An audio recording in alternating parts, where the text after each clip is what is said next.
के पहले भाग में हमने उन्मुखीकरण, उसके प्रश्न, उद्देश्य, विधा विशेष, लेखक परिचय आदि के बारे में हमने जाना है। विषय प्रवेश में गांव के एक गरीब परिवार के बारे में पढ़ते हुए हमने जाना है कि ईद के दिन गांव की सुबह का वातावरण कितना सुहावना और मनोहर होता है। ऐसा लगता है कि सारी प्रकृति ईद की बधाई दे रही हो। ईदगाह जाने के लिए बच्चे सबसे ज्यादा प्रसन्न हैं और उन सब में हामिद, जो 4-5 साल का जो दुबला पतला लड़का है, वो बहुत खुश है। उसके मन में जो आशा की किरण है। उसके बाद का देखिए, सबसे पहले हम कठिन शब्दार्थ एक बार देखेंगे। अभागिन, अभागिन का मतलब है बदनसीब, बदनसीब या दुरदृष्टवंतुरालु कहते हैं। उसी तरह से कोटरी, कोटरी का मतलब है एक छोटा कमरा, एक स्मॉल रूम, जहाँ पे वहाँ अमीना रहती है। और कचोट, कचोट का अर्थ है उसका दिल या दुखी होना, उसका मन दुखी होना कचोट कहते हैं। और उसी तरह से भीतर, भीतर का मतलब है अंदर। उसी तरह कोस, कोस का यहाँ पर कोस का अर्थ है दूरी मापने का एक साधन है। जिस तरह से एक कोस का नियरली 3 किलोमीटर होता है, एक कोस 3 किलोमीटर होता है। और देखिए छाले, छाले यानी फफोले, फफोले कहते हैं, तेलुगु में बोब्बलू कहते हैं। अब इसके बाद में पाठ के विवरण में आप देखिए। अभागिन अमीना अपनी कोठरी में बैठी रो रही है। अभागिन यानी जो बदनसीब, बदनसीब अमीना अपनी कोठरी में, अपने छोटे से कमरे में बैठकर वहां रो रही है, क्योंकि उसके पास जो कपड़े सिलकर यानी कपड़े सीकर उसके पास सिर्फ 8 पैसे बचे हुए थे। उन 8 पैसों में उसने अपने पोते हामिद को ईदगाह जाने के लिए 3 पैसे देती है। और बाकी के जो 5 पैसों में, 5 पैसों में ही उसे ईद का जो सामान है उसी 5 पैसों में उसे ईद का जो सेमिया, दूध और घर में जो भी अनाज है सब उसी में उसे लाना है। इसलिए वह अपनी बदनसीबी पर अपने छोटे कमरे में बैठकर रो रही है। यानी वहां रोते हुए सोच रही कि आज ईद का दिन है और उसके घर में दाना तक नहीं है। यानी आज ईद का यानी खुशी का दिन है, लेकिन उसके घर में खाने के लिए एक दाना तक नहीं है। उसके पास जो बचे 5 पैसे है उसी में से उसे ईद का जितना भी सामान है, अनाज है, सब उसी में उसको लाना पड़ेगा। उसके अंदर लेकिन जो हामिद है, हामिद के अंदर एक प्रकाश है, प्रकाश, और उसके मन में आशा की किरण, बाहर से जो आशा की किरण है, क्योंकि उस छोटे से जो 4-5 साल के जो दुबले पतले लड़के को यानी उसकी दादी के द्वारा कहा जाता है कि उसके पिता, उसके अब्बा जान पैसे कमाने के लिए दूर गए हैं। उसकी जो माँ अल्लाह मियाँ के घर से उसे कई चीजें, कई खिलौने, कई अच्छी चीजें लाने के लिए गई है। यानी उसी आशा में वो छोटा सा लड़का उसी आशा में रहता है कि उसके अब्बा जान पैसे कमाकर लाएंगे और उसकी माँ अच्छे अच्छे चीजें लाएंगी। उसी आशा में वहाँ अपनी गरीबी, अपनी जो नाकामियां जो रहते हैं उससे भी वहाँ कभी भी दुखी नहीं होता, हमेशा वह खुश रहता है। जब वो अपनी दादी कोठरी में अकेली बैठकर रोती रहती है, तब हामिद अंदर जाकर भीतर, भीतर का मतलब अंदर जाकर कहता है कि तुम डरना नहीं अम्मा, मैं सबसे पहले आऊंगा, बिल्कुल डरना नहीं। यानी वह अपने दादी को ही, यानी छोटा सा जो लड़का अपने दादी को ही हिम्मत देता है कि तुम डरना नहीं, मैं जाकर सबसे पहले आऊंगा, तुम बिल्कुल डरना नहीं। इसको तेलुगु में देखिए। తన చిన్న గదిలో కూర్చొని అమీనా బాధపడుతుంది. పండుగ సమయంలో ఇంట్లో అంటే ఏ ధాన్యాలు, ఎట్లాంటి ధాన్యాలు కూడా తన దగ్గర ఇంట్లో లేవు. తన దగ్గర అంటే బట్టలు కుట్టి ఏవైతే 8 పైసలు తనకు వచ్చినాయో దాంట్లో నుంచి 3 పైసలు తీసి హామీద్కి ఇస్తుంది. మిగిలిన 5 పైసలలోనే పండుగకు కావాల్సిన పాలు, సేమియాలు, ధాన్యాలు అవన్నీ కూడా తను ఆ 5 పైసలలోనే సర్దుబాటు చెయ్యాలి అని తన దురదృష్టాన్ని తలుచుకొని తను ఆ రూమ్లో కూర్చొని ఏడుస్తుంటుంది. కానీ హామీద్లో ఒక ఆశాకిరణము ఉంది. ఎందుకంటే హామీద్కు వాళ్ళ నాన్న దూరం వెళ్ళి డబ్బులు సంపాదించడానికి వెళ్ళాడు. ఇంకా వాళ్ళ అమ్మ అల్లామియా దగ్గరికి వెళ్ళి తన కోసం మంచి మంచి వస్తువులు తీసుకొని వస్తుంది అని వాళ్ళ నాన్నమ్మ ద్వారా చెప్పబడింది. కాబట్టి అతను అంటే అదే ఆశతో తను ఎంతో సంతోషంగా ఉంటాడు. తన దగ్గర ఏవి లేకున్నా కానీ తను ఆ ఆశతోనే ఎంతో సంతోషంగా ఉంటాడు. వాళ్ళ నానమ్మ తన చిన్న గదిలో కూర్చొని ఏడుస్తూ ఉంటుంది. అంటే అప్పుడు ఆ చిన్న బాబుయే వాళ్ళ నానమ్మ దగ్గరికి వెళ్ళి ఆమెకు ధైర్యము చెప్పుకుంటూ, నువ్వు భయపడకు నానమ్మ, నేను అందరికంటే ముందు అంటే నేను వెళ్ళి అందరికంటే ముందు వస్తాను, నువ్వు భయపడకు నానమ్మ అని ఆ చిన్న బాబుయే వాళ్ళ నానమ్మకు ధైర్యం ఇక్కడ చెప్తాడు. उसके बात का देखिए, अमीना का दिल कचोट रहा है, गांव के बच्चे अपने पिता के साथ जा रहे हैं. अब अमीना का जो दिल है बहुत दुखी हो रहा है, क्योंकि हामिद को अकेले जो भेजने के लिए उसका मन नहीं कर रहा है, लेकिन मजबूरी में उसे अमीना यानी अकेले भेजना पड़ रहा है, क्योंकि दूसरे जो बच्चे वो अपने पिता के साथ सब बच्चे अपने पिता के साथ जा रहे हैं, लेकिन हामिद को अमीना के सिवा और कोई भी नहीं है. इसीलिए वहाँ मजबूरी उसे अकेले यानी 4-5 साल के जो छोटे लड़के को भी वहाँ मजबूरी अकेले भेजना पड़ रहा है, इसलिए वहाँ बहुत दुखी हो रही है. अब मैंने वहाँ सोच रही कि भीड़ में बच्चा कहीं खो गया तो क्या होगा, यानी उतने भीड़ में तो ईदगाह जाने की जो भीड़ होती है, वहाँ ईदगाह पर जो भीड़ होती है उसमें अगर बच्चा खो गया तो मैं क्या करूं, और 3 कोस कैसे चलेगा. और एक देखिए उसका यानी दुखी होने का कारण ये है कि वो छोटा सा एक 4-5 साल का जो छोटा लड़का 3 कोस यानी 1 कोस का 3 किलोमीटर होता है, यानी 3 किलोमीटर यानी 3 कोस यानी 9 किलोमीटर, यानी 9 किलोमीटर जाना और 9 किलोमीटर आना, यानी 18 किलोमीटर, पूरे 18 किलोमीटर वहाँ किस तरह से चलेगा.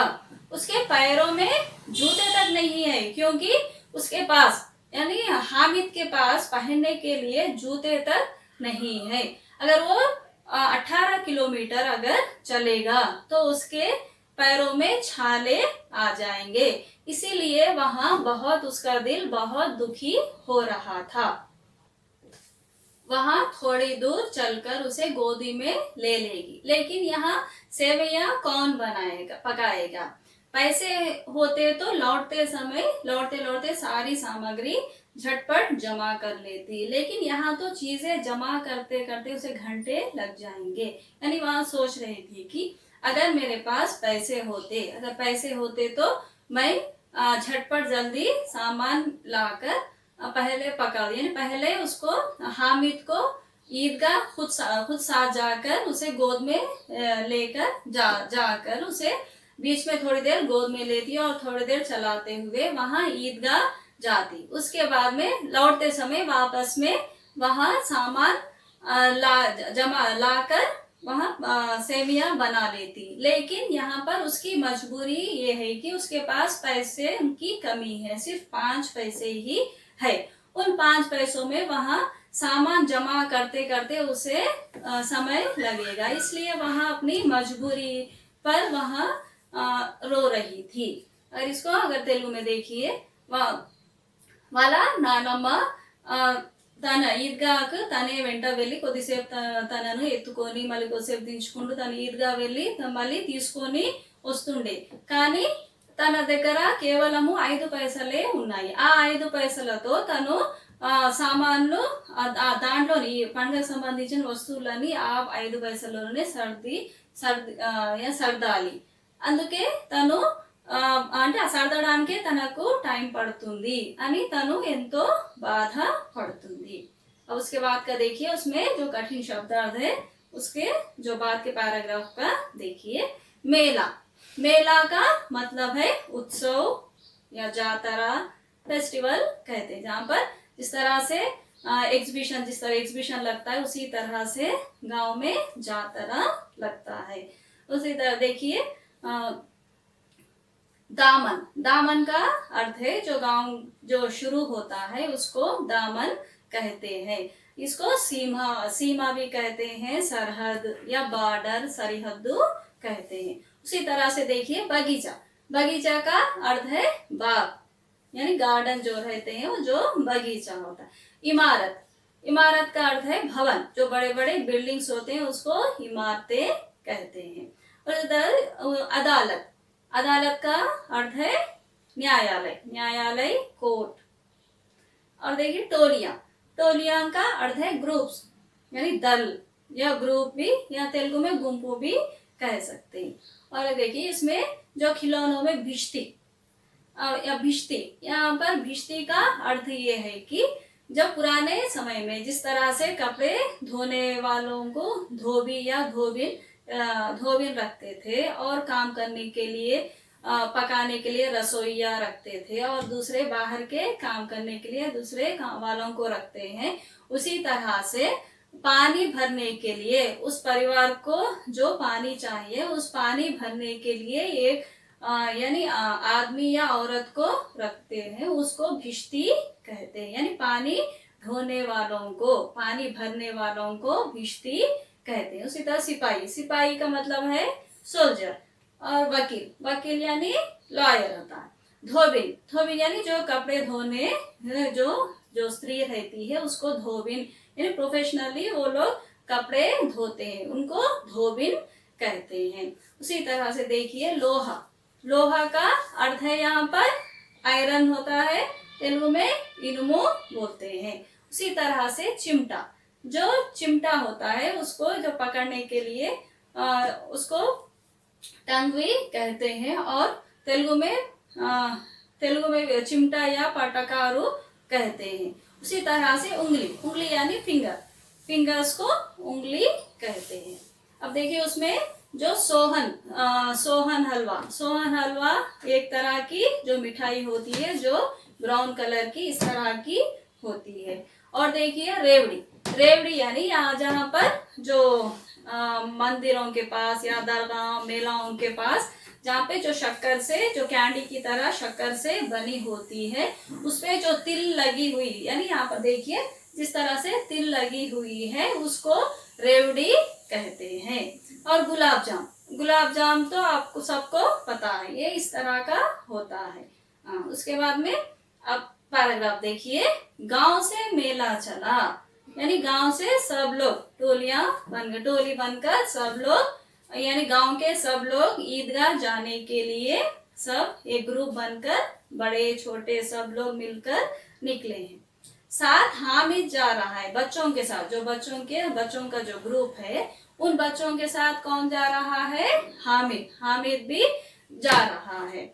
और यानी शहर का जो, यानी उसके मन में आशा की किरण है, और सबसे यानी सबसे उसके पैरों में जूते तक नहीं है, और यानी उसकी जो टोपी भी क्या है? पुरानी टोपी है, जो यानी उसका जो लेस भी मैला होकर पुराना पड़ा हुआ, यानी कलर शेड होकर उसका जो टोपी का लेस भी कलर शेड होकर है। फिर भी वहाँ बहुत खुश है, बहुत खुश, सबसे आगे वहाँ हामिद जा रहा है। और देखिए सबसे पहले जा, और उसका इस तरह से शहर का, यानी शहर का दामन आ गया। शहर का दामन यानी जो शहर जो स्टार्ट होता है, यानी गांव से जो ईदगाह जिस शहर में है उस शहर, वहाँ का दामन यानी वहाँ का सरहद शुरू हुआ है। यानी सड़क के दोनों ओर अमीरों के बगीचे हैं, जो सड़क के जो आर पार जो है जो बड़े बड़े अमीरों के जो बाग बगीचे होते हैं, गार्डन्स होते हैं, जिस तरह से फार्म हाउस भी कह सकते हैं, फार्म हाउसेस है वो दिख रहे हैं। और बड़ी बड़ी इमारतें, अदालत, कॉलेज, इमारतें यानी भवन, बड़े बड़े भवन, बिल्डिंग्स दिख रहे हैं। और अदालत, अदालत का मतलब, अदालत का मतलब है कोर्ट। और कॉलेज, क्लब आदि, घर, बड़े बड़े घर आदि सब कुछ दिखाई दे रहे हैं। जब ये लोग गांव से जो शहर की ओर आए हैं तो इन्हें, ये छोटे बच्चों को ये सब कुछ नया नया दिख रहा है। ईदगाह जाने वालों की टोलियां नजर आने लगी है। जो ईदगाह करीब आया है तो ये सिर्फ ये लोग इनके गांव से निकले, उसी तरह से जो दूसरे गांवों से जो लोग निकले हैं उनकी भी जो टोलियां, जो गांव वालों की टोलियां यानी जो ग्रुप सब दिखाई दे रहे हैं। सहसा ईदगाह नजर आई और उसी के पास ईद का मेला। ईदगाह यानी जहां पर ईद की नमाज अदा की जाती है उस जगह को ईदगाह कहते हैं। हाँ, ईदगाह नजर है, उसके बाजू में जो मेला, जो सब दुकानें लगाई हुई थी, अब वो मेला भी नजर आ रहा है। जिस तरह पहले बड़ों के साथ नमाज पूरी करते ही, नमाज पूरी होते ही सब बच्चे, क्योंकि बच्चे यानी इन दुकानों के, इनके या दुकानों के लिए उतने दूर से ये लोग आए हैं। जहाँ नमाज पूरी होते ही बच्चे मिठाई और खिलौनों की दुकानों पर धावा बोल देते हैं।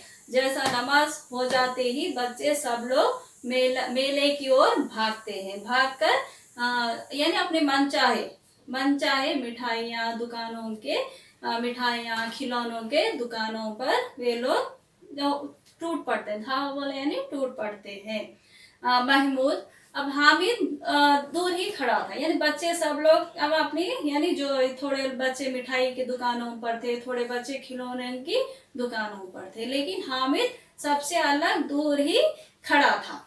अब देखिए वो, अब उसके पास केवल 3 ही पैसे हैं, क्योंकि हामिद के पास कितने पैसे हैं? सिर्फ 3 ही पैसे। जो दूसरे उसके जो साथियों के पास 15 या 12 इस तरह है, लेकिन हामिद के पास सिर्फ 3 ही पैसे हैं। और मोहसिन भी, अब देखिए उसके जो मोहसिन के पास 15 पैसे थे। हाँ, मोहसिन उस यानी भिश्ती खरीदता है। भिश्ती मतलब जो एक जो मिट्टी का जो यानी वो जो खिलौना, जो टाइप, जो इस पानी भरते हैं, जो पुराने जमाने में जो पानी भरा जाता था उसको, वो भरने वाले स्त्री या पुरुष को भिश्ती कहते थे। यानी उस भिश्ती के जो खिलौना, भिश्ती की जो गुड़ी होती है उसको खरीदता है। उसी तरह से महमूद अपने मनचाहे सिपाही को खरीदता है, यानी सिपाही का जो टाई, जो गुड़ी होती है उसको खरीदता है। उसी तरह से नूरे वकील और सिम्मी धोबिन की जो गुड़ी होती है उसको खरीदता है। लेकिन उसके बाद में सब लोग लेकिन जो हामिद इन सब के अपने दोस्तों के जो साथियों को देखता है, उसके मन में भी ये ललचाई यानी आशा से उन खिलौनों की ओर देखता है, यानी उसके मन में भी उन खिलौनों को खरीदने का दिल होता है, लेकिन उसके पास सिर्फ 3 ही पैसे हैं। इसलिए वह अपने आप को समझाता है कि ये मिट्टी के खिलौने हैं, ये टूट जाएंगे, थोड़ी देर में ही ये टूट जाएंगे। इस तरह अपने आप को वह संभालता है। उसके बाद में बच्चे सब लोग मिठाइयों के दुकानों पर धावा बोलते हैं, यानी सब लोग मिठाई के दुकानों पर जाते हैं। वहां पर किसी ने रेवड़ी खरीदी। रेवड़ी का देखिए, रेवड़ी मतलब ये है, इस मिठाई को रेवड़ी कहते हैं। कि किसी ने गुलाब जाम खरीदा, किसी ने अपनी मनचाही, जिन्हें जो रेवड़ी चाहिए होना था वो उसने रेवड़ी ली, और जिसको गुलाब जाम होना था उसने गुलाब जाम लिया। किसी ने सोहन हलवा खरीदी। लेकिन हामिद यहाँ पर भी वहाँ सबसे अलग, यानी वो उन सबसे अलग अकेला ठहर कर रहता है। तो मोहसिन कहता, हामिद रेवड़ी ले कितनी खुशबूदार है। यानी हामिद को मोहसिन कहता है कि आजा ले, तेरे पास जो पैसे हैं उसमें रेवड़ी यानी मिठाई ले। लेकिन हामिद ने कहा, रखो, क्या मेरे पास पैसे नहीं है? नहीं, तुम मुझे देने की आवश्यकता नहीं है, मेरे पास भी पैसे है, मैं भी उससे खरीद सकता हूँ। इसको తెలుగు में देखिए. ఊరి నుండి అందరు కలిసి ఈద్గాకు నడుచుకుంటూ వెళ్తున్నారు. పిల్లల వెంబడి హామీద్ కూడా ఉన్నాడు. అతని కాళ్ళకు చెప్పులు లేవు. అయినా కానీ జాతరలో సంతోషంగా అందరికంటే ముందు నడుచుకుంటూ అందరికంటే ముందు ఎంతో సంతోషంగా నడుచుకుంటూ ముందుకు వెళ్తుంటాడు. వీళ్ళు నడుచుకుంటూ వెళ్ళిన తర్వాత వాళ్ళ ఈద్గా ఉండే ఆ నగరం యొక్క సరిహద్దు స్టార్ట్ అవుతుంది. దామన్ అంటారు, దాని సరిహద్దు స్టార్ట్ అవుతుంది. అంటే ఆ నగరం స్టార్ట్ కాగానే అక్కడ పెద్ద పెద్ద భవనాలు, పెద్ద తోటలు, భవనాలు, కాలేజ్ ఇంకా కోర్ట్ లాంటివి పెద్ద పెద్ద భవనాలు కనిపిస్తుంటాయి. అదే విధంగా వేరే ఊర్ల నుండి కూడా వచ్చే అంటే ఈద్గాలో నమాజ్ చేయడానికి వచ్చే వేరే ఊరు వాళ్ళు కూడా గుంపులుగా కనిపిస్తున్నారు.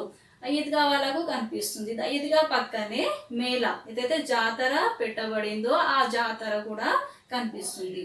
పిల్లలు అందరూ నమాజ్ చదవంగానే అందరూ పిల్లలు మేళాలో పరిగెత్తి వెళ్ళి అక్కడ వాళ్ళకు అంటే అవసరమైన దుకాణాలలో వాళ్ళు వెళ్తారు. పిల్లలు ఫస్ట్ టాయ్స్ దుకాణాలకు అంటే పావులు ఏవైతే ఉంటాయో ఆ షాపులలోకి వెళ్ళి తమకు కావలసిన వస్తువులన్నీ కొంటుంటారు. అట్లా ఒకరు సిపాయి బొమ్మను కొంటాడు, ఇంకొకరు వకీల్ బొమ్మను కొంటాడు, ఇంకొకరు ధోబిన్ అంటే చాకలామే బొమ్మను కొంటాడు. అదే విధంగా భిష్తి, ఈ విధంగా వాళ్ళకు నచ్చిన బొమ్మల్ని వాళ్ళు తీసుకుంటారు. దాని తర్వాత కానీ మహమూదు దూరంనే నిలబడి వాళ్ళను చూస్తుంటాడు. అతని మనసులో కూడా ఆ బొమ్మల్ని తీసుకోవాలి అనే కోరిక కలుగుతుంది. కానీ తన దగ్గర కేవలము 3 పైసలే ఉన్నాయి. మరి తనకు తానే సర్ది చెప్పుకుంటాడు. ఇవి మట్టితో చేసిన ఈ బొమ్మలు ఉన్నాయి. ఇవి కొద్దిసేపటికి ఆడుకుంటుంటే ఇవి పెరిగిపోతాయి అని తనకు తానే సర్ది చెప్పుకుంటాడు. దాని తర్వాత పిల్లలందరూ మిఠాయికి దుకాణం అంటే స్వీట్ షాప్లలోకి వెళ్తారు. వెళ్ళి ఒకరు అంటే రేవడి, సోహన్ హల్వా, గులాబ్జామ్, ఈ విధంగా వాళ్ళకు నచ్చిన స్వీట్స్ని వాళ్ళు తీసుకొని తింటుంటారు. కానీ హామీద్ ఇక్కడ కూడా తన దగ్గర కేవలం 3 పైసలు ఉన్నందుకు తను ఏం చేస్తాడంటే అందరినీ అంటే తను దూరంగా నిలబడి అంటే తనను తాను సర్ది చెప్పుకుంటాడు. ఎందుకంటే ఇది అంటే ఈ స్వీట్లు తినడం వల్ల కలిగే సంతోషము కొద్దిసేపే ఉంటుంది అని తనకు తాను సర్దుకొని నిలబడతాడు.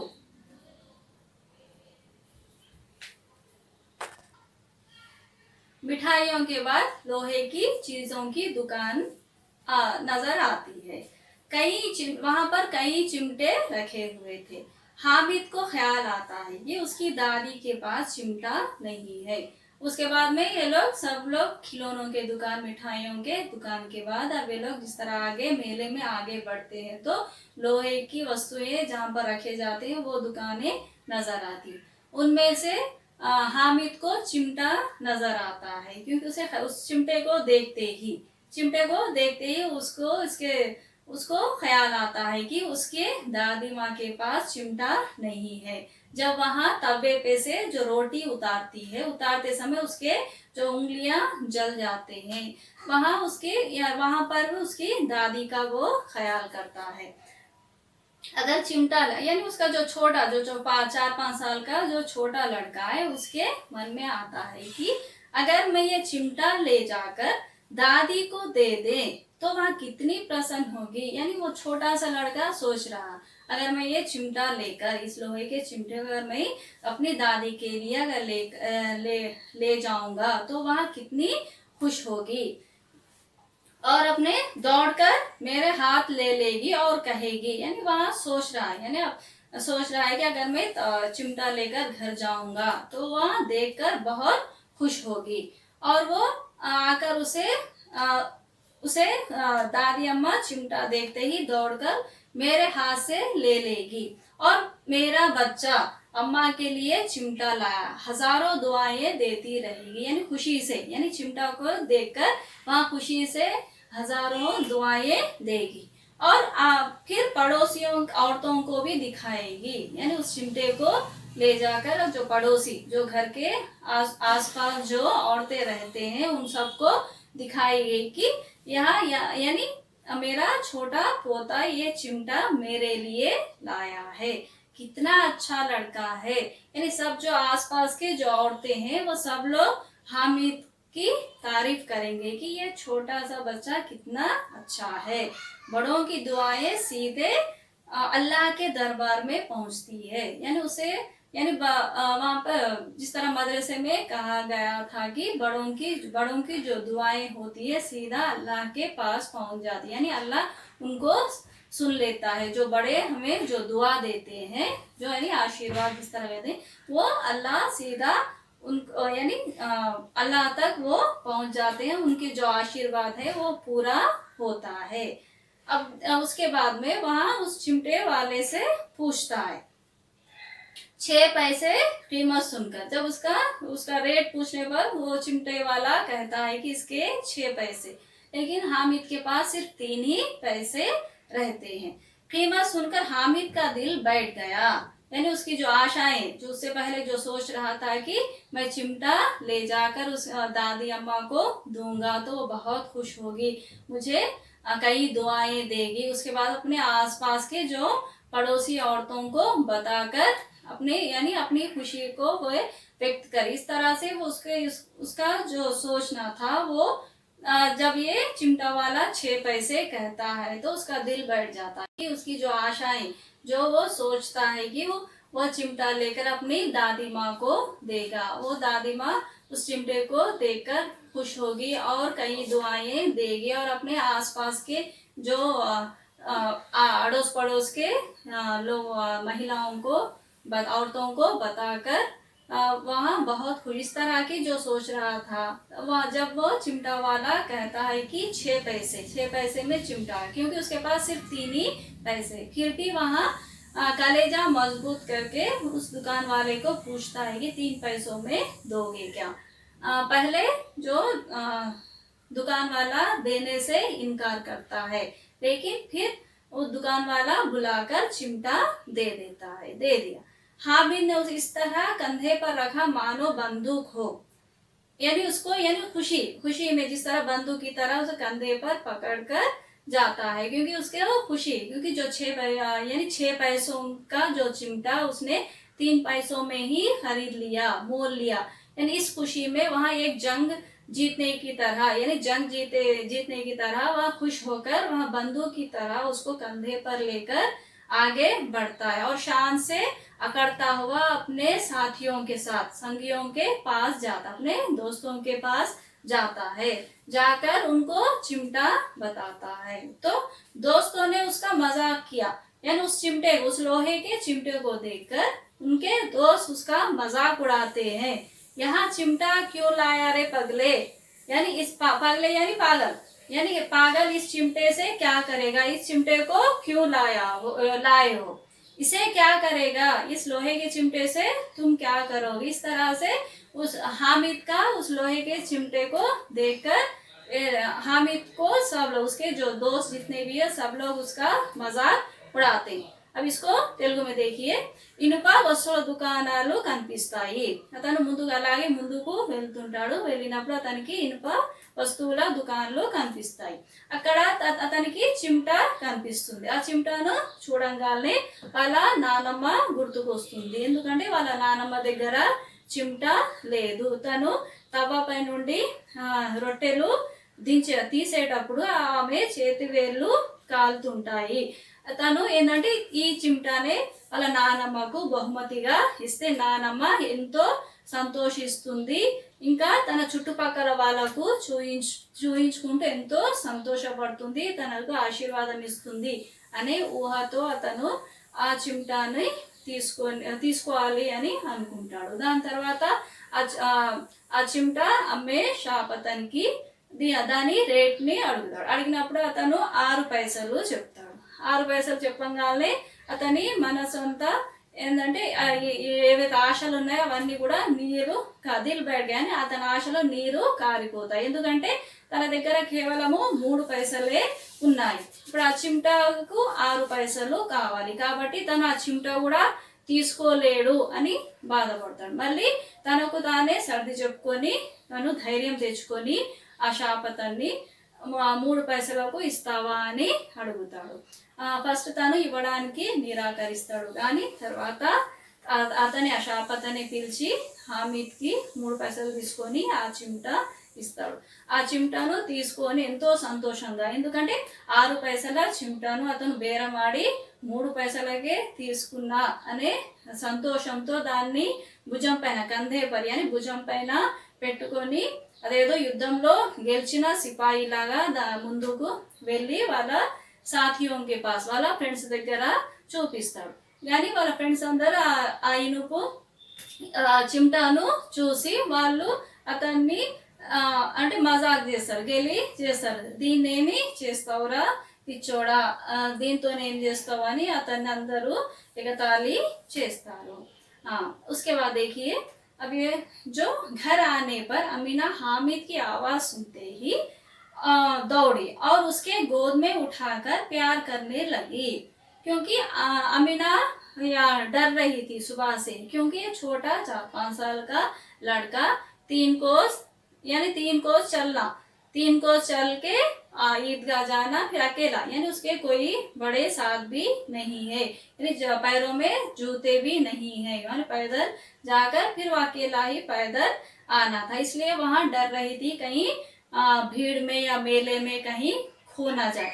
इस तरह उसे हामिद का इंतजार करते रहती है। जब उसकी आवाज आते ही, जिस तरह हामिद की आवाज आते ही वहां दौड़कर आ जाती है, उसे गोद में उठाकर उसे प्यार करने लगती, उसको नजदीक लेती है। उसके बाद में सहसा हाथ में चिमटा देखकर वहां चौंकी। जब उसके हाथ में, जो हामिद के हाथ में, उसके हाथ में उसने चिमटा देखा, चिमटा देखकर वो हैरान हो गई। हैरान होकर यहाँ पर चौंकना यानी देखिए हैरान होना, उत्तेजित होना या उल्की पड़ड़मो कहते हैं, यानी हैरान हो जाती है कि ये क्या लाया, यहाँ चिमटा कहाँ से लाया, यानी वह हैरान होकर हामिद से पूछती है कि ये चिमटा कहाँ से लाया। मैंने मोल लिया है अम्मा, यानी इस चिमटे को मैंने मोल लिया है, मैंने खरीद लिया है अम्मा। कितने पैसों में? तब अमीना हामिद से पूछती है कि कितने पैसों में तुमने इसको खरीदा है? तो हामिद कहता है 3 पैसे, 3 पैसे दिए, यानी इस चिमटे के लिए मैंने 3 पैसे देकर चिमटा खरीदा है अम्मा। अमीना ने अपने माथे पर हाथ रखती है, माथा यानी फोरहेड, ये जो पिशानी होती है, यानी माथे पर इस तरह से हाथ रखती है, हाथ रखकर कहती है कि अफसोस करती हुई कहती भरती हुई बोली, यहाँ कैसा बेसमझ लड़का है कि दोपहर हुई कुछ खाया ना पिया, लाया क्या चिमटा, सारे मेले में तुझे कोई चीज ना मिली, जो यहाँ लोहे का चिमटा उठा लाया। यानी उसे गुस्से में वहां उस छोटे लड़के को कहती है कि तुझे पूरे मेले में, क्योंकि सुबह में वहां निकला है, यानी ईदगाह के लिए सुबह में गया, दोपहर का समय हो रहा है, यानी दोपहर तक उसने कुछ खाया ना पिया, यानी उसको जो 3 पैसे उसको कुछ खरीदने के लिए, कुछ खाने या कुछ खरीदने के लिए उसे देती है। वो समझती है कि उसने कुछ ना कुछ खरीद कर खाया है, लेकिन वो उन 3 पैसों से, जो अमीना उसे 3 पैसे देती है, उन 3 पैसों से ही वहाँ चिमटा लेकर आता है। इसलिए वहाँ कहती है कि कितना बेसमझ लड़का है, यानी कुछ खाया ना पिया, फिर वो 3 पैसों से, पूरे 3 पैसों से चिमटा उठा लाया। हामिद ने अपराधी भाव से कहा, यानी जिस तरह यानी अमीना हामिद को डांटती रहती है, तो अपराध यानी जो गलती करने के भाव से वहाँ कहता है कि तुम्हारी उंगलियां तवे से जल जाती थी, यहाँ मुझसे देखा ना जाता था अम्मा, इसलिए मैं इसे लिवा लाया। यानी जब वो हामिद कहता है कि जब तुम रोटी बनाती हो, रोटी बनाते समय तवे पे से जो रोटी उतारती हो, उस समय तुम्हारे उंगलियां जल जाती है, मुझे वहां देखा नहीं जाता था अम्मा, इसलिए मैंने तुम्हारे लिए ये चिमटा लाया हूँ।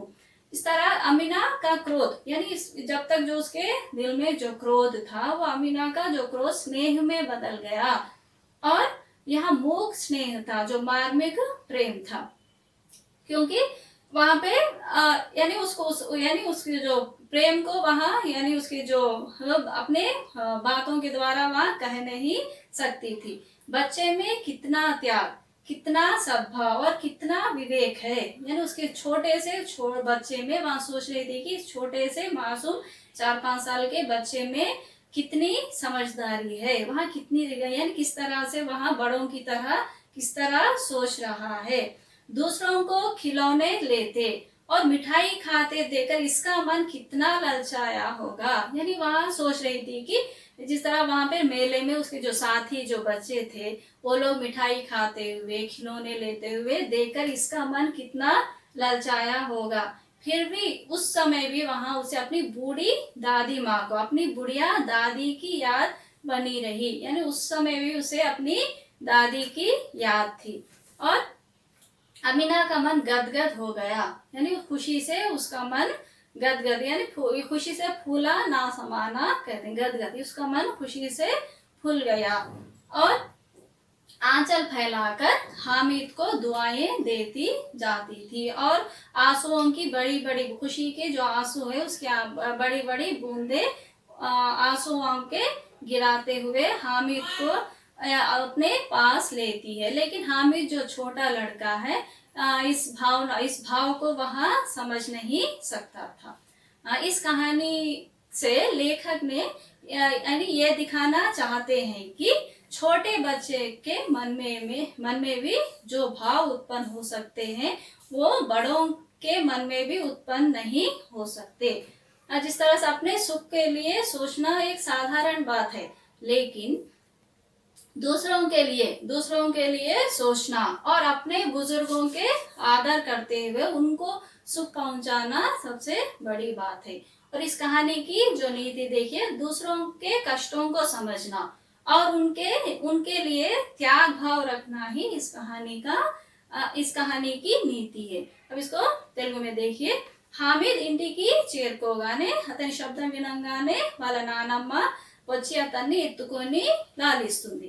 దాని తర్వాత అతని బాబుని ఒంటరిగా పంపినందుకు ఆమె ఎంతో బాధపడుతూ ఉంటుంది. ఇంటికి రాగానే సంతోషంతో అతన్ని లాలిస్తుంది. చేతిలో చిమ్టా చూసి తర్వాత అంటే అడుగుతుంది, అంటే ఇది ఎక్కడి నుంచి తెచ్చినావు, ఎంతకు తెచ్చినావు అని అడుగుతుంది.